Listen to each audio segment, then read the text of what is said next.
So thank you very much for the introduction, and thank you very much for giving me the opportunity to speak to you all today and to launch the report.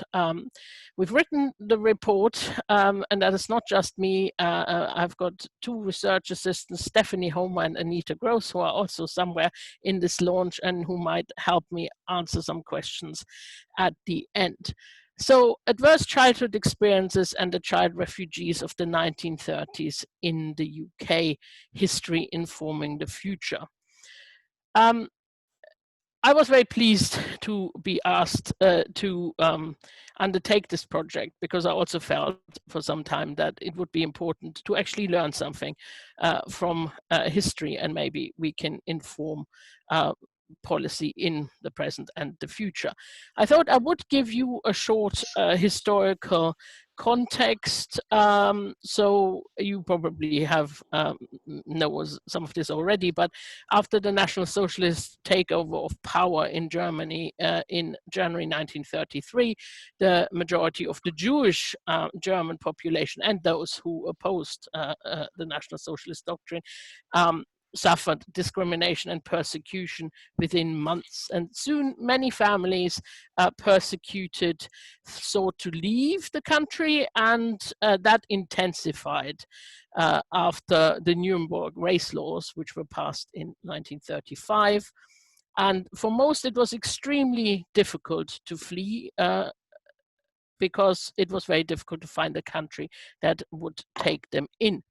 The UK's immigration policy were not particularly generous, and the UK tightened its regulations repeatedly, and only refugees who were seen as beneficial to the UK society, to British society, such as those who were willing to work in areas where there was a shortage of labor, for example, domestic service or psychiatric nursing, for example, or those who were extremely wealthy and who could set up a business and employ British people.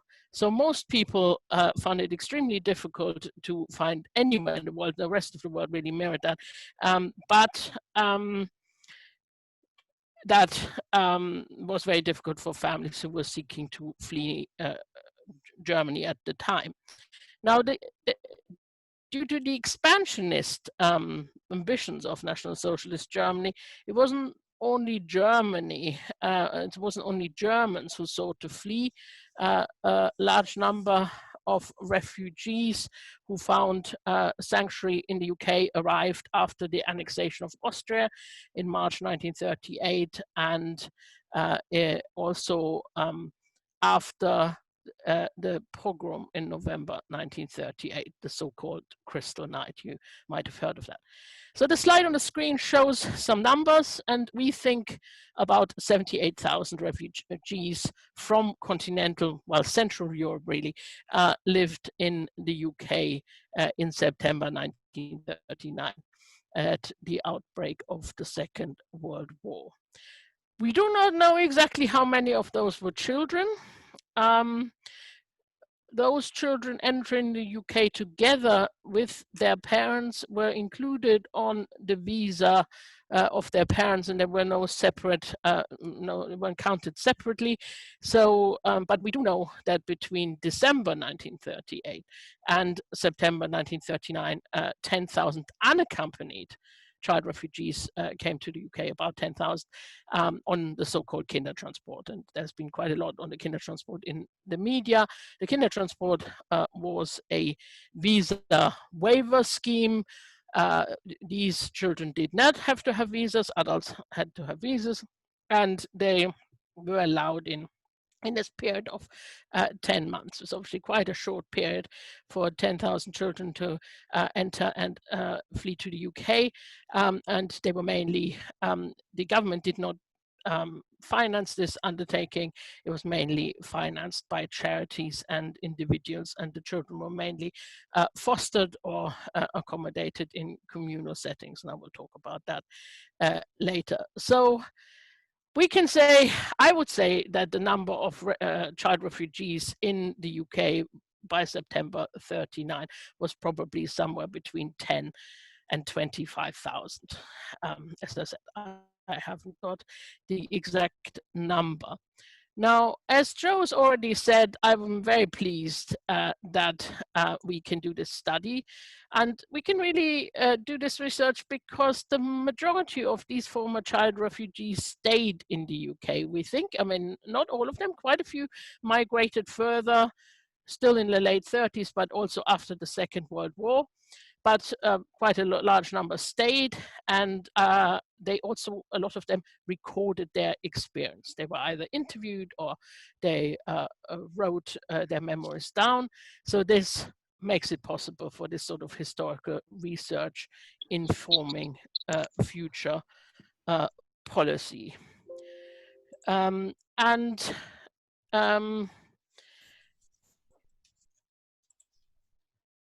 so it won't surprise you that the majority of these child refugees reported traumatic experiences pre-migration. The anti-Semitic laws and the restrictive policies influenced their experience of everyday life in the outside world and encouraged others to behave in a discriminatory or even violent fashion towards them.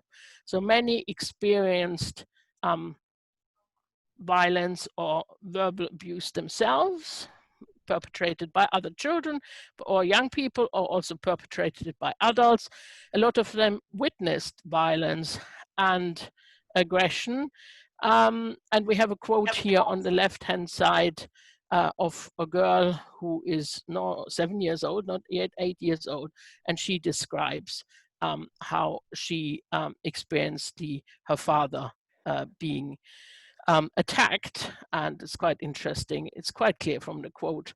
She says that she remembers going back to bed, lying flat on my back and looking at the ceiling, and everything was blank.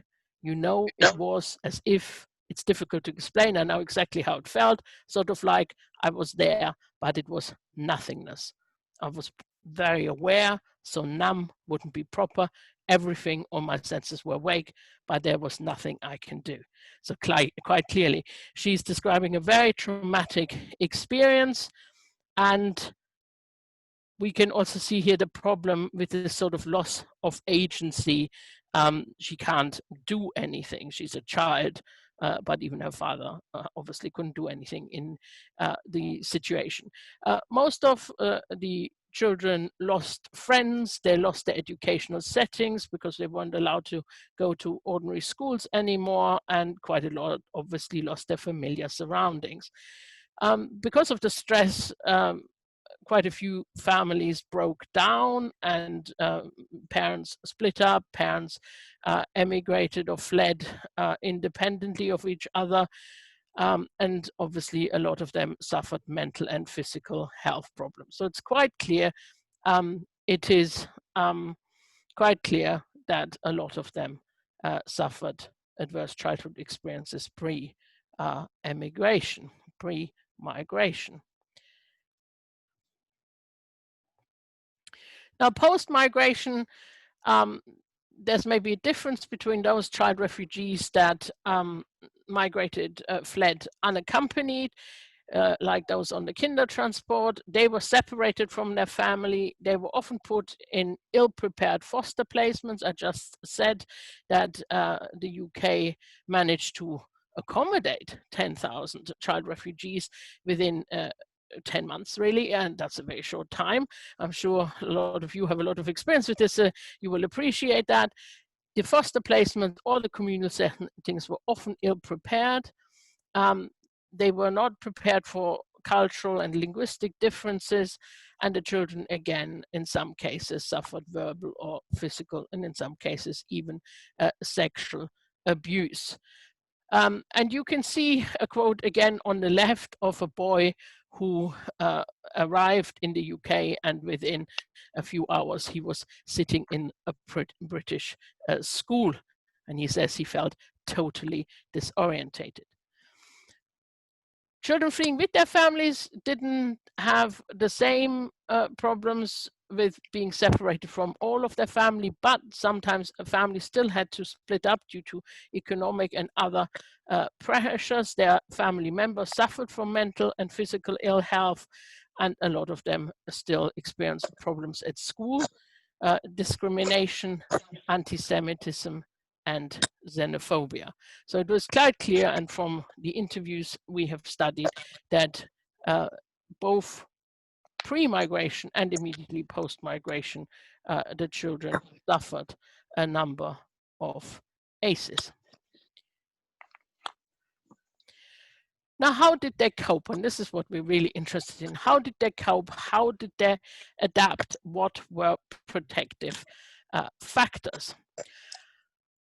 Of course, there were individual protective factors, and it does sometimes depend on the characters of the individual child refugee, on the character of the family, how the family coped. But there were also some factors that can be summed up more generally. Schools and the school environment and education. That's quite obvious. It is important for children to receive an education, and also it gives them a possibility to integrate, to find friends, to live among peers, or spend time among peers. You might remember the little photograph at the on the first slide, which is on the cover page of the report.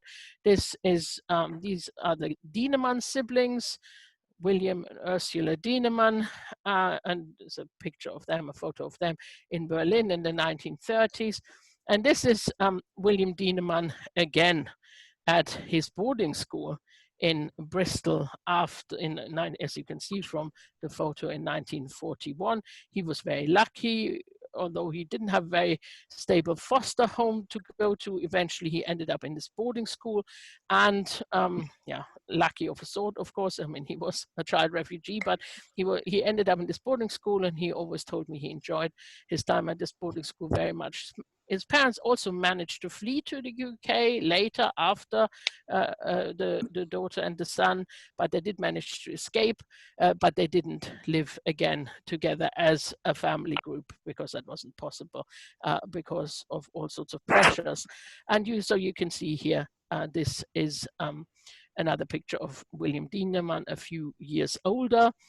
And he received a good education, and he eventually, there's a picture of him at his university matriculation in the report. He eventually managed to go to university, and he did become the university librarian at Aberystwyth University, and he passed away about 18 months ago. So school environment, education, this of course is very, very important. Strong relationships with adults. When we were studying the interviews, it was quite clear that was also important, and sometimes this included obviously family members, but also friends, and also very often teachers. They form very strong relationships with teachers. So these are the sort of general protective factors I suppose we would expect. But I'm going to talk a little bit about the last three, a little bit more about the last 3 or 4. I'm going to talk more about the peer support, the shared experience, the communal living, and direction and purpose and open communication now. So direction and purpose, of course, that is important, and academic achievement is part of this. And a lot of child refugees report their success in the academic field, and possibly they were more successful than the average population. And there seems to be some sort of post-traumatic growth there in respect to education. It seems to be that it spurred people on to try especially hard academically. And here on the left, we have a quote from a psychotherapist who worked with kinder transportees and other child refugees for a long time. And she herself came to Britain on a kinder transport. And she talks about the sense of agency. And I think that is very important. And that will come up again and again, and has come up again and again in our study. So academic achievement, but also skills-based learning. And quite a number of kinder transportees and child refugees undertook a combination there. I mean, no, people didn't all have very academic education. There quite a lot learned so-called sort of trades, and there was some did a combination. So it's really quite interesting. It's not always a sort of very linear path. One woman described how she did sort of, she trained in tailoring and millinery, and she then later entered the Royal College of Music. What's also quite interesting is that it was clearly a time of war and crisis. The Second World War broke out in September 1939, and in some ways, despite the tragedy of the war and the violence and the difficult times, it also gave a lot of child refugees who were in the UK at the time a sense of purpose. They shared in a sort of common experience, they shared in common goal, they managed to do war work, the women especially, but also some of the men managed to actually join the military forces as well. And I think that's sort of quite interesting, and I think we can think about that a bit, because obviously at the moment we're living in a different crisis, but also living in a time of crisis, and you know, how people can join in. That is, I think, very, very important. Now,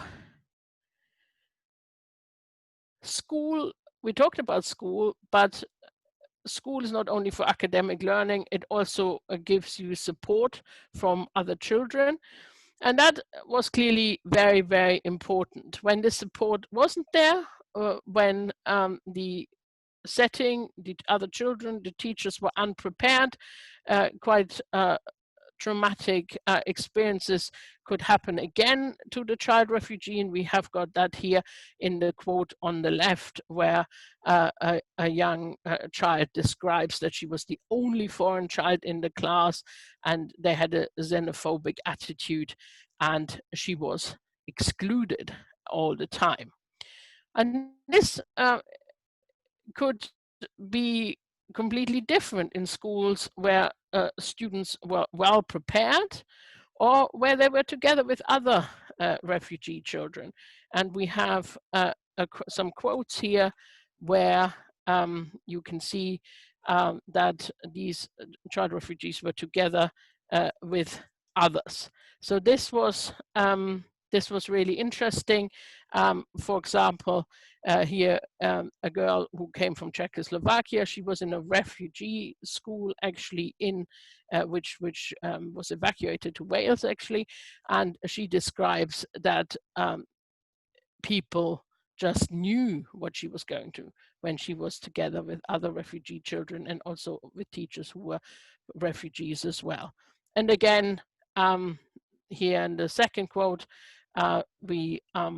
someone describes that they had friends who were refugees and friends who weren't, and that worked very well, and that he felt he was really very lucky.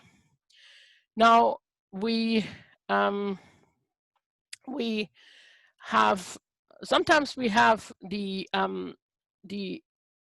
I suppose sometimes we have the idea that lots of the refugees from National Socialism came from quite a privileged background, and people like well-known people, like, for example, the children's author Judith Kerr, you might have known of her, or well-known individuals like Lord Weidenfeld, of the publisher Weidenfeld and Nicholson, or Dame Stephanie Shirley, who was an entrepreneur.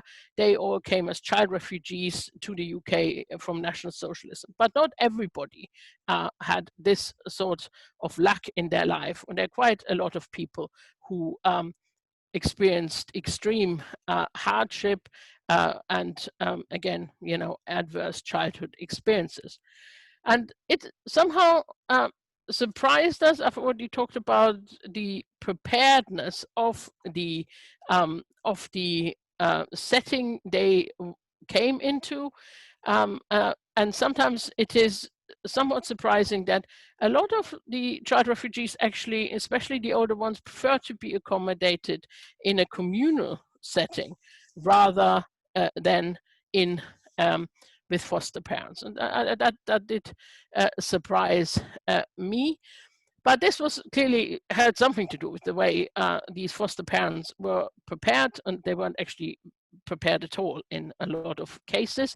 And again, you know, you have a quote here that of a child refugee who felt upset and isolated because when she was in a foster setting, and then she preferred a group home. So clearly there's a necessity to meet with others with a shared experience, and that helps people to make sense of the past, the present, and the future.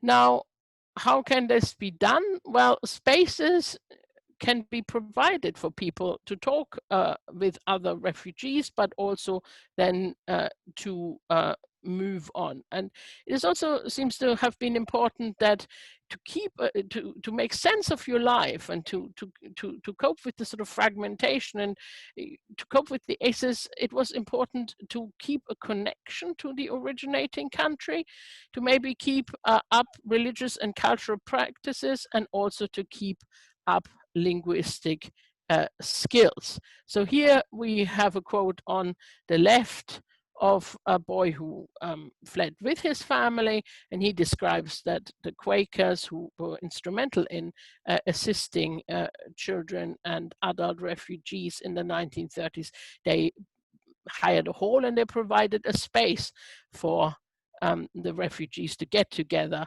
and exchange experiences, but most likely also keep up cultural practices and linguistic skills. So clearly this helps the young refugees to adapt and cope with the situation.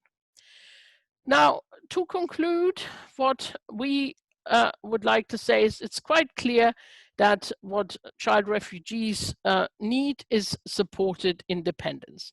They need the support of their of adults, quite clearly, and of their peers.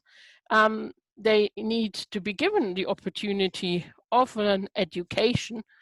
And as I said, it sometimes looks like that the child refugees of the 1930s were unusually successful, but this was not always the case. They weren't all successful. Some of them had a very difficult time, and some of them did not manage to live with the adverse childhood experiences they had experienced. There is evidence that, well, what we have to remember is really that people, of course, are less likely to talk about problems they've had in that generation, the generation born in the 1920s and maybe early 1930s.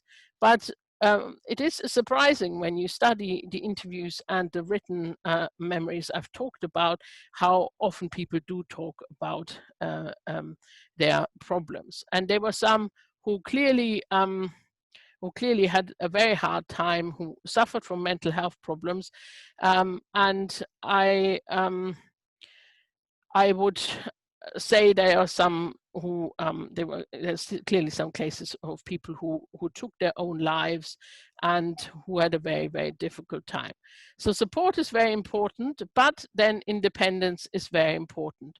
They have to share their experiences with each other, but also with the future generation. So really, it is important that they are giving the space somehow to talk about their experiences. And with the child refugees of the 1930s, of course, that has sort of happened now quite late. A lot of them are involved in Holocaust education, so they can talk about their early experience, but that is not the case necessarily for other groups of refugees. But this has clearly been very influential there. So yes, what have we found supported independence works best for young refugees, whether they arrived with or without family support. For unaccompanied refugees, it seems very important that different placement options are given, and communal placements sometimes are better than maybe foster placements, and preparation is clearly very, very important. Where possible, a connection with other refugees helps combat the sense of isolation and alienation. So this helped young refugees to establish a sort of secure foundation from which they can build a future. Now, I've already emphasized that many of the child refugees from the 1930s benefited from a connection with other refugees, and then also some sort of constant element that remains constant in their lives, on which they can build their future. But also the opportunity to communicate their experience to others is likely to be very beneficial. So I'm hoping this has shown the validity of the report, and maybe also has shown how the history can inform how humanities research, historical research can inform the future. So thank you very much for your attention, and please feel free to ask me questions. I'm going to try and stop share this presentation now.